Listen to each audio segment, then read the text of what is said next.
In this video, we're going to talk about the origins of Japanese society and the development of the Japanese imperial system.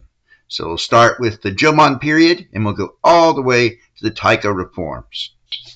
So you see here an image of the Emperor Jimmu. Jimmu is considered the founder of the Yamato dynasty. Jimmu is like Dangun from Gosojon, or Jumon from the Goryeo, or Emperor Yu from the Xia dynasty, in that he's this mythological figure that for many centuries people insisted was a real historical figure. We now think that he was most likely the fusion of several figures, though there is the very contentious theory that he was actually a Chinese alchemist who traveled to Japan and kind of gained legendary status. That you can imagine why that would be a controversial belief. But Jimmu is credited as founding the longest reigning imperial line in the history of the world. No one family has held the throne longer than the Yamato dynasty. And that's what we're going to talk about ultimately in this lecture. What brought about the imperial family to rule over Japan? The first people to inhabit the Japanese islands were the Jomon. The name Jomon comes from the type of pottery that they would produce, where they would use cords to wrap around the pottery to create these neat designs. I have a picture of one coming up. But the Jomon, their identity is uncertain. Traditionally, it was thought that they were possibly even related to Indo-European peoples like the Aryans who conquered India, or peoples further to the west. They grew big bushy beards, and they were very burly in terms of their build. They ended up migrating towards Japan from Siberia around 15,000 years ago or so, and they ended up being displaced and conquered by the people who provided the bulk of the genes for the modern Japanese, the Yayoi, starting about 600 BC. So the Jomon lived as hunter-gatherers. They hunted deer, boar, birds, they gathered bird eggs, they fished. They only had stone tools, no metalworking, and they lived in kind of wooden huts that were well constructed, but nonetheless would have been considered primitive by later Japanese standards in terms of houses in for example, the Kofun period. So these were people who were living a Paleolithic lifestyle, right? They did not have farming. They had no clue about rice farming, and they moved from location to location following animals. The Jomon have descendants today who carry about 50 to 60% of their DNA from the Jomon. Those are the modern Ainu, which is a minority ethnic group of indigenous people who live in the far northern island of Hokkaido, which is near the Russian island of Sakhalin. It's very cold there. It can get very cold in the rest of Japan. It's a mountainous country. It's in a far northern latitude. Its temperature effects, both hot and cold, are mitigated by the fact that it's surrounded by the ocean. Nonetheless, in Hokkaido, it can get very cold. The Ainu resemble the Jomon to a certain extent. They tend to be stockier than the traditional Japanese phenotype. They have very bushy beards that the men purposely grow to great lengths. They have a really unique animist religious tradition based on worship of natural spirits. But the Ainu are related to peoples who previously occupied the entire main island of Honshu. There were the Amishi, who were the descendants of the Jomon, who had managed to domesticate horses. But the Jomon were distinct from the people who came later. In the 19th century anthropologists classified the Ainu, and thus the Jomon, as being Caucasian. Right? So because they were thought to have physical features resembling people from Western Asia, Central Asia, Europe, right? That they moved through Siberia. We don't use those kinds of classifications today. They're not part of our current model of historical change. My main point is that you may encounter this kind of information. The important thing is that the Jomon were distinct from the Yayoi, who came later. So when we talk about the Amishi, the the Japanese pushing the Amishi further and further north into Honshu, we're talking about the descendants of the Jomon. So, but modern Japanese are descended from the Jomon by about 10% of their DNA coming from the Jomon, the rest coming from the Yayoi. The Yayoi were rice farmers from Korea who possessed metalworking. They could make bronze and then later iron weapons. And because they had access to metalworking and they had agriculture, they were much more numerous, much more militarily effective. And they arrived first in Kyushu from the Korean peninsula, likely from the kingdom of Baekje, if you remember that from our Korea discussion. In fact, early Japan and Baekje would maintain very close ties. In fact, the Wa, as the Chinese called the Japanese, the Wa would intervene in the war between Shilla and Baekje, right? Shilla and Tong ganging up on Baekje. Right? The Japanese would attempt to intervene to save Baekje. Unsuccessfully, their reinforcements would arrive too late. But so the Jomon migrated around 15,000 BC or so, and they ended up, their displacement began around 600 BC as the Yayoi migrated first into Kyushu and then into western or southern, depending on how, sometimes the Japanese will orient their country as north to south, right? Whereas the people often will they'll put Japan on a map going east to west, right? So it's kind of difficult to get the different directions. But the southernmost island of Kyushu would be dominated by the Yayoi first, and then they would move into Honshu and create the Empire of Japan. Let me go back for a minute I forgot to mention the Dogu. The Dogu are the little figurines you see above there. It's believed that they are the gods of the Jomon. They were carved by the Jomon, and the idea is that these clay figurines, I said carved, I meant they were made by the Jomon. They weren't made out of wood, they were made out of clay. But they represented the nature spirits that the Jomon worshipped. And, it's kind of funny, but there are people who, they look at these and they see, astronauts, right? They see spacemen in these clay figurines. And so there are theories that the Jomon had been contacted by extraterrestrial species. I myself love crazy theories, and I certainly love space and astronomy, but I don't see it in these particular figures. They look very strange, but they don't resemble astronauts to me. If you look down at the bottom, you can see just how intricate some of the pottery that the Jomon produced were. You can see how they used the cords to make these little patterns, right? Wrapping the cords around the pottery, and it could get very, very, very complex. So even though they were Paleolithic people, they weren't any less intelligent than any other group, right? So it's important to keep in mind. Sometimes when we look at people with only stone technology, we assume that they're technologically incapable. I mean, it's the same thing that goes back to the houses. I said the houses were primitive, and they are by later, in comparison to the houses of the Yayoi, but they were effective, and they kept people warm in the cold, cool in the summer, and they were sturdy enough to last in archaeological sites to the present day. So that's something to think about.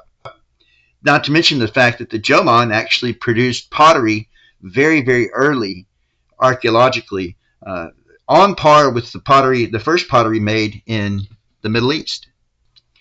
So back to the Yayoi. The Yayoi had rice farming. because they had rice farming. They had a massive surplus of food relative to the Jomon. Uh, it's interesting because when agriculture develops, we know this. This is a fact. It's the truth universally all over the world.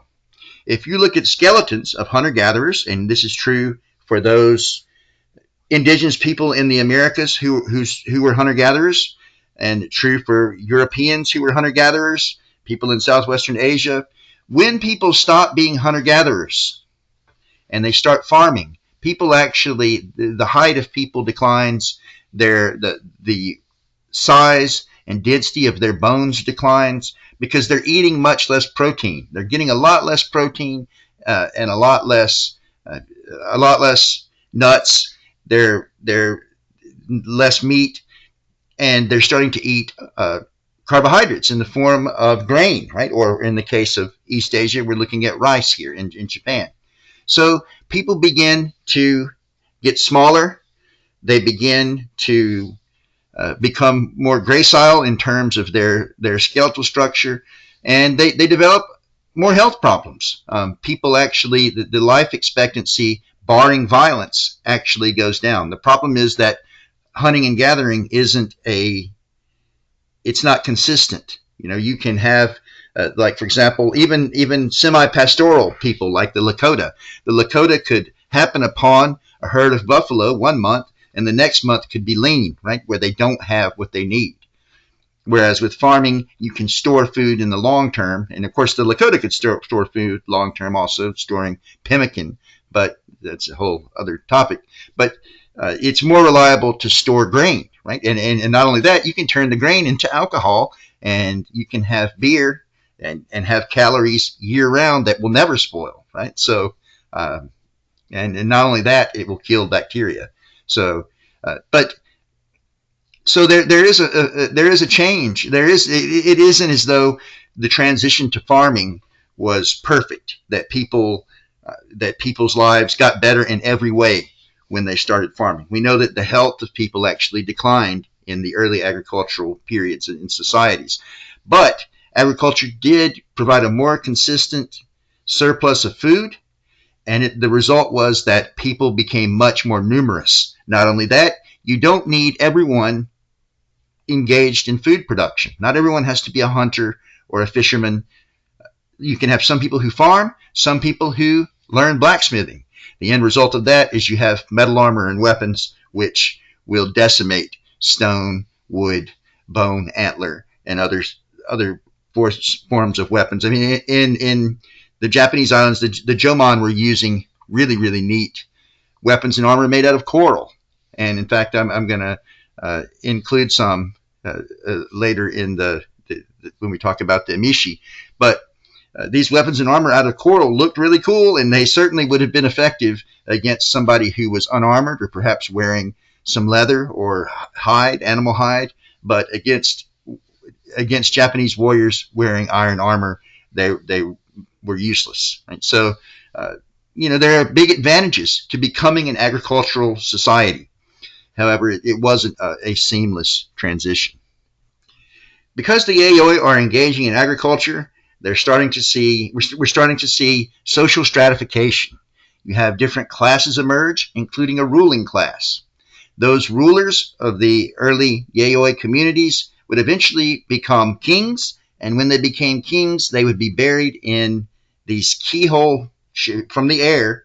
Again, another thing that leads people to talk about aliens, right? The fact that from the air, these tombs resemble giant keyholes. Now again, that doesn't really convince me, but that you have these huge burial mounds where the early kings of the Yayoi were buried, and we call this period where these mounds exist the Kofun period. So we're looking at about 250 A.D. to into 550 A.D.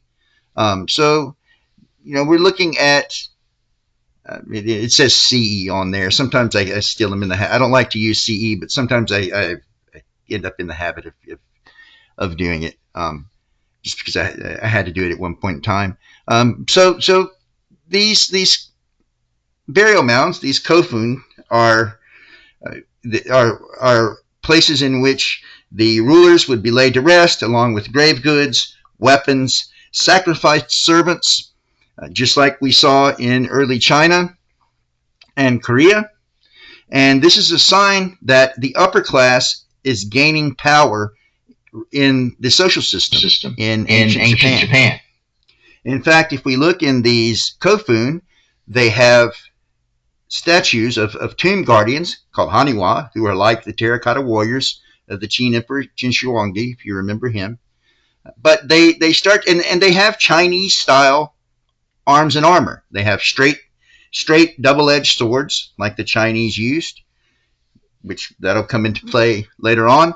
But you start to see a change in the armor even this early, where the distinctive Japanese style starts to emerge, where there's kind of a sleek, curved, intricate look to it, a distinctive Japanese look. You can look at the helmet here on this Haniwa, and you can see the emerging Japanese aesthetic here.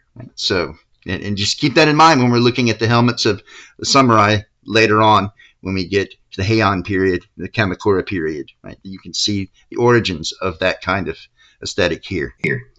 During the Kofun period, the different clans of the Yayoi would spread all the way from northern Kyushu to the edge of the Tohoku region, the remainder of the island of Honshu being ruled by the Amishi, relatives of the Ainu I was referring to, and direct descendants of the Jomon.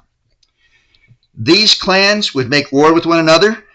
They would continually welcome newcomers from Korea into their ranks. In this period of time, the social, cultural, political ties of the early Japanese clans are absolutely bound up in the Korean kingdoms. So they're fighting one another, but eventually one clan, the Yamato clan, would gain primacy over all of them, and they would begin to build a unified state in Japan for the first time. Why did the Yamato emerge victorious? Well, the state they created is the cornerstone of Imperial Japan. The Yamato claimed descent from the Emperor Jimmu, the ruling house of the Yamato. But they have power because they maintain their social ties better with the Korean peninsula. So you have weapons coming in, you have iron workers, and of course that translates to political and military power. Now, of course, as far as nationalistic controversies go, this one is relatively mild when it comes to East Asian historiography. The vast majority of Japanese historians, archaeologists, acknowledge the Korean origins of the Yayoi and the fact that the Yamato state was built on ties to Korea. So that's kind of a refreshing change, considering how controversial so much of what we've had to talk about is. So we don't have, for example, even in kind of ultra-nationalist political corners of the Japanese body politic, we don't really have a denial of the early ties to Korea, which is interesting. For example, there have long been Indian scholars who have insisted that the Aryans didn't come from outside, that they emerged from within India, and we now know through genetic studies that DNA studies that's not the case. We saw how in North Korea, many of the scholars claimed that Gojoseon was actually in China, not the same Gojoseon in Korea, and that the Chinese played no role in the origins of Gojoseon and later Goguryeo, right? So it's very refreshing that this period of time isn't affected by that kind of conflict. Okay, so the Yamato ruling clan will claim descent from the Emperor Jimmu. Jimmu was, according to the traditional Shinto religion, a descendant of the sun goddess, Amaterasu. And we're going to look more closely at Amaterasu and some of the other gods and goddesses of the traditional Shinto religion.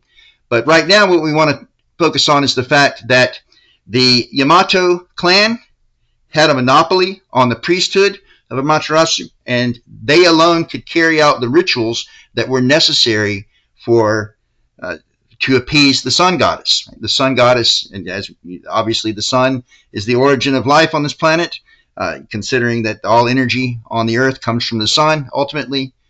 So it was very important, and ancient people understood this to a certain extent. So they understood that the sun had the centrality of the sun in human life, and by claiming that only they could appease the sun goddess, the Yamato gained a great amount of gained a great political and cultural advantage.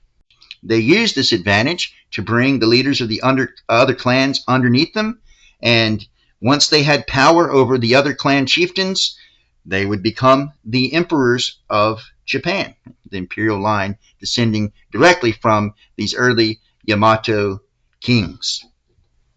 I'd like to take a minute to talk about Shinto. Shinto is the traditional religion from the Yayoi. So when the Yayoi arrived in Japan, they developed this religious belief, and who knows, some aspects of the Jomon religion may be present in Shinto. We don't know. There are no written records going that far back. But Shinto is just the way of the gods of Japan. So you have these gods who are embodiments of natural forces, like the sun goddess, Materasu, and you have the spirits of forests, the spirits of lakes, rivers.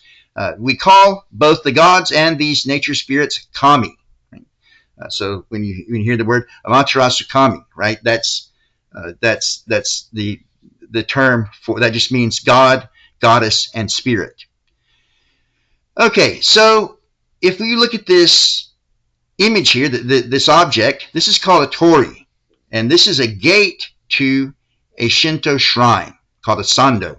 So you go through the torii. Right? The kami are attracted to these tories. They're signs that when the kami crosses through to the other side of the torii, the people who cross will be reverent, worshipful, and on their best behavior. So it's designed to attract the kami into shrines so that people can pray for blessings. And today, the vast majority of Japanese are secularists. They don't believe in the reality of these spirits, but they still conduct Shinto rituals. For example, when a new building is made, or that sometimes you'll have Shinto marriages, Shinto funerals. Most Japanese will have Shinto marriages and Buddhist funerals, but nonetheless, this is a part of the culture that's still being maintained today because it links them to their forebears. So, but in this period of time, these gods and goddesses were very much believed in as real, powerful beings that had to be appeased. Okay, so in fact, if you look at, you can see these Shinto priests here. A lot of the time when a new business is created or there's a new construction project, you'll have Shinto priests who will come out and attempt to appease the kami of that land, wherever that construction is being carried out. So the kami live in mountains, they live in lakes, they live in trees, they live in animals. So it's very much it's polytheism with gods and goddesses, but it's very much animistic in terms of its structure, and people think that might be a possible link to the Jomon, but we don't know. I'm going to very briefly go over some of these gods and goddesses. Izanagi and Izanami are the primordial spirits responsible for the creation of Japan.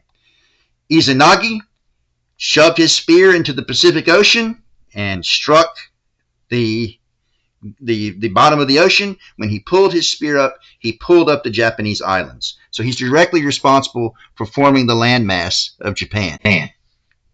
Izanagi and Izanami, like all of the gods and goddesses we're going to look at, are in what's called the Kojiki, which is part of a greater collection of ancient chronicles called the Nihon Shoki. And the thing about the Nihon Shoki is a lot of it's mythological. It's what contains the story of Jimmu.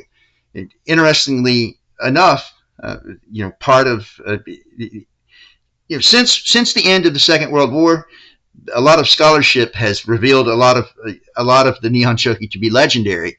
But before the end of the Second World War, it was actually a crime to question the validity of the Nihon Shoki. And during the 1930s and the first half of the 1940s, it was actually a very, very serious crime. You could end up potentially being executed for it. Now, that doesn't mean that the government required people to be Shinto. That's an important distinction to make. You just couldn't publicly deny the Nihon Shoki because it was seen as, even if you didn't believe in it, openly denying it was an affront to national pride, national honor. So Izanagi and Izanami were a married couple. Izanami ended up giving birth to the fire god, Kagutsuchi, who we'll talk more about in a moment, and it actually killed her. She died in childbirth, and Izanagi was devastated, and he traveled to the underworld to rescue her. When he went into the underworld, he discovered her, but saw that she had been changed, that death had changed her into a shade, a pale version of who she was. And so he ended up leaving her there, accepting the reality of death, and ended up putting a giant boulder in front of the gateway to the underworld. And so there's kind of an acceptance of death and a kind of fatalistic viewpoint attached to these gods and goddesses. Okay, so out of Izanagi's right eye, his daughter Amaterasu was born, the sun goddess, right? So the god of the wind, Susanoo, was born out of the left eye. Amaterasu was born out of the right eye. And Amaterasu, as the sun goddess, was the most beautiful being in creation and the most cherished being in creation. She ended up in a dispute with her brother, the moon god, and it broke her heart. So she went into a cave to hide. And of course, as she goes into the cave to hide, the sun stops shining on the earth and people become terrified. So the gods gather up all of the faithful and they go to this cave and they end up shining a mirror into the cave to show her own light, right? To reflect her own light back onto her. And this cheers her up. And so she emerges from the cave. The thing about this is that this is significant because these mirrors, the importance of mirrors comes from Korea. So this demonstrates the Korean origins of this mythology, right? So there's this importance with mirrors, and of course, these mirrors, eventually they'll be made in Baekje, but the actual technology and creation, the style of mirrors were actually created in China. And so it shows continuity between the three cultures. I think that's kind of neat. So the Yamato clan, and as a result, the imperial family line, will claim descent from this goddess, Amaterasu. That's why the emperor was worshipped as a divine being for so long, right? The Constitution of Japan disavowed the divinity of the emperor after World War II. That was one of the conditions of the surrender of Japan to the United States.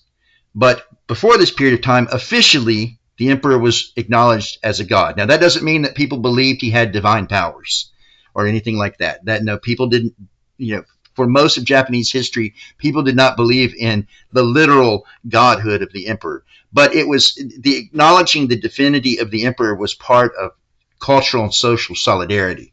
So if you disavowed, it's like disavowing the Nihon Shoki, the chronicle I talked about earlier.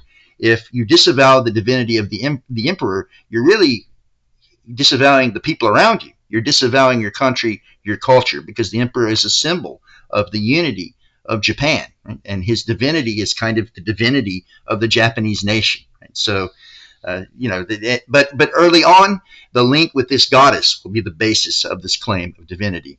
And I should also point out that this isn't uncommon historically. Many, many parts of the world have had kings and emperors who have insisted that they were divine. Alexander the Great was worshipped as a god in his own lifetime, right? So, this is something that is very, very common, the pharaohs of Egypt. So, the difference with Japanese society is that this very ancient practice carried over into the modern period. Right?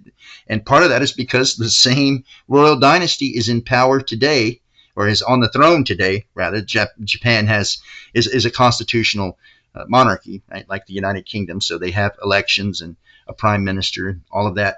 But the same monarch, the same family controls the monarchy today that did in this period of time, which is an absolutely amazing thing. And we're going to talk more about how that happened in a little bit.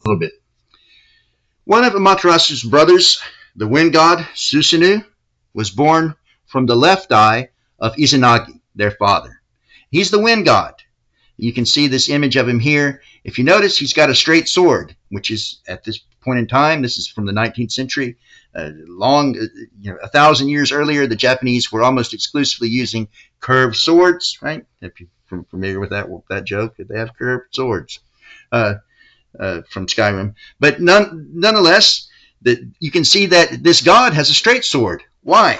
Well, because the gods all use straight swords. Why do they use straight double-edged swords? Well, because they're using Chinese swords. And so again, that's a sign of continuity. The fact that religious beliefs tend to change very, very slowly, just like funerary practices, right? So these survivals from the links to Korea and China are still present in the Shinto religion. That's kind of neat. And I hope that you now understand why we had to spend so much time on the Han Dynasty of China, because it's the foundation for so much. We're going to talk about another of Amaterasu's brothers, Kagutsuchi, the fire god. His mother, Izanami, gave birth to him and perished in the act because he burnt her alive. He came out essentially as a ball of flames. His father, Izanagi, was outraged that his wife had been killed by their child, even accidentally. So he chopped up Kagutsuchi and scattered his body throughout Japan. And the pieces of Kagutsuchi would become the volcanoes, right? The volcanoes of Japan. Japan has 10% of the world's volcanoes, right? So it's a very volcanic country. And this helps explain that. So the spirit of Kagutsuchi would live on and be a divine god of fire that people would have to appease and pray to. But also he had a good side. He could be good. He had a dual nature. He could be destructive or he could be good, providing people with light and heat. So Kagutsuchi, he's another example of the direct tie to the land. Shinto is a nature religion, and there are animistic elements in it. The last of the Shinto gods and goddesses we're going to discuss is Tsukuyomi. He is the god of the moon, and he is one of Amaterasu's brothers, and he is the one who has the most conflict with Amaterasu. And just like the fire god, he has an unpredictable nature. He can be good, he can be bad, he can be an omen of certain doom, but he can also light up the sky for weary travelers and guide them to their destination. So I have here an image of the Emperor Meiji from the 19th century. We're going to talk a lot about him later on, but I included this image to further demonstrate the link to antiquity, the link to Shinto mythology. So the Yamato clan was very, very effective at using these stories about the gods and goddesses and the other kami, the natural spirits, to justify their rule. So going against them was going against the gods. And that's often the case with successful regimes. Right? A lot of the time, the regime will tie itself to religion, and that's very effective at motivating people, particularly in antiquity. We're now going to talk about the Asuka period. The Asuka period is the period that follows the Kofun period. This is a period in which the Yamato clan had firmly established their rule as emperors, and we see a bona fide empire, a true state developing with a centralized government. This is also the period in which Buddhism would be introduced to Japanese society, and it would have a massive impact. As we know from earlier lectures, Buddhism originated in India. The Buddha himself was born in Nepal. It's not native to East Asia, but in the first half of the first millennium AD, Buddhism becomes entrenched in East Asia, particularly in China. There was massive conflict initially between the imperial authorities and Buddhist sects. The reason for this is that the Confucian scholars looked at Buddhism negatively. They saw it as a foreign religion. They saw it as the Buddha as a barbarian, and they believed that it would turn people away from service to the state, that monks and nuns were not taking care of their parents, they were not working the land, and so the land was going untilled, and it would lead to starvation. And so they advocated for the emperor to ban Buddhism. And of course, eventually, the emperors would allow the spread of Buddhism, but Buddhism would never completely take over China the way it did Thailand, what's now Myanmar, right? Some of the other kingdoms in Southeastern Asia. And this is because the state asserted itself as supreme, right? And made it clear that while Buddhism would be allowed to spread throughout Chinese society, Buddhism would never be allowed to challenge state Confucianism. Buddhism spread very rapidly through Korea as well. In this period of time, the 6th century, we will see the Korean contacts with the Japanese islands introducing Buddhism to Japan. There was one clan in particular, the Soga clan, that was very adamant about spreading Buddhism throughout Japanese society. And of course, just as Buddhism conflicted with Confucianism in China, Buddhism conflicted with Shintoism in Japan. So there were many who looked at Buddhism as a foreign religion, as an affront to the gods and goddesses, for example, like Amaterasu. So the spread of Buddhism was complicated. The Soga clan also used the spread of Buddhism to spread their own power. They gave lands to temples, they established monasteries and convents for Buddhist monks and nuns, and of course these monks and nuns, they formed educational centers that supported the Soga clan in their political ambitions. And the fact that the Soga were able to control this new religious movement, it meant that it put them in a great position in terms of their struggle for control with other clans. So if we look at these, this audio keeps clipping, I apologize for that. If we look at the images up here, there is the Buddhist goddess Benzai Tin. The first 2 and 4th images are Japanese images. The 3rd image is of the Hindu goddess Saraswati. And if you notice, there's a lot of similarity between this goddess Saraswati and Benzai Tin. That's because the Buddhist goddess Benzai Tin is derived from the Hindu goddess Saraswati. So that further highlights the Indian connection with Buddhism. These are Japanese versions of an Indian goddess. So Buddhism spread throughout Japan under the guidance of the Soga clan. And in fact, the Soga won a war against a clan called the Mononobe clan, who attempted to halt the spread of Buddhism in favor of maintaining the dominance of Shintoism. One of the leaders of the armies of the Soga clan was a member of the imperial family, a member of the Yamato clan, named Prince Shotoku, who was a very devout Buddhist and was one of the first people in Japan to promote the building of Buddhist temples. Eventually, the Soga clan would defeat their rivals, the Mononobe clan, and seize near total control of the country.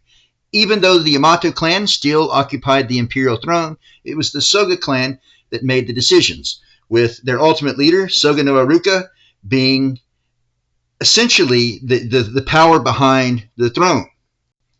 Well, Soga no Aruka got too big for his britches. He angered so many of the clan leaders and caused so much chaos that he was ultimately overthrown. However, not only was he overthrown, he was brutally assassinated in something called the Ishii incident, which happened on July 10th, 645, when members of the imperial family, angered by Soga no Aruka's dictatorial behavior, murdered him.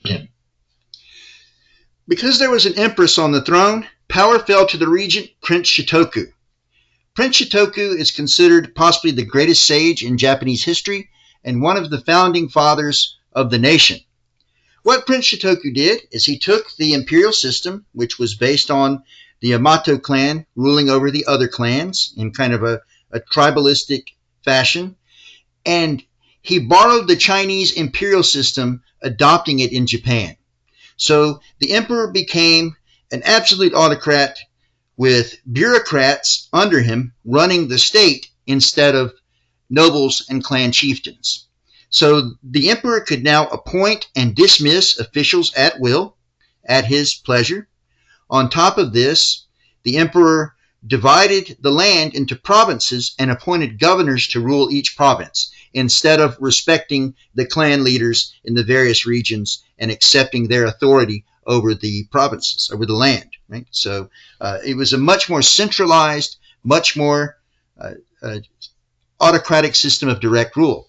And it would eventually turn into the Ritsuryo system, which was this kind of very legalistic, almost caste system where the imperial nobility had authority over the rest of the population. So we now have Chinese-style government in Japan, with the idea that heaven made the emperor, and the emperor has absolute authority. What the difference that Prince Shitoku introduced, though, is that there is no mandate of heaven. The people don't have the right to overthrow the emperor if there's any kind of disturbance in the land. The Yamato clan is going to control the country for the rest of time, because only someone of that blood, the blood of Amaterasu, can become emperor. Not only did the clan leaders lose their power over their clans and over the local territories that they ruled when governors were appointed and provinces created, the land itself was redistributed to the population. So these massive land holdings of these clan leaders were broken up. They were given to peasants. The peasants would pay their taxes in crops, in cloth, and in labor directly to the imperial throne. So the middlemen were cut out of taxation. The system was run by Chinese-style scholar officials, right? Bureaucrats trained in Confucian principles. Confucianism is a big part of what Prince Shitoku introduced to Japan.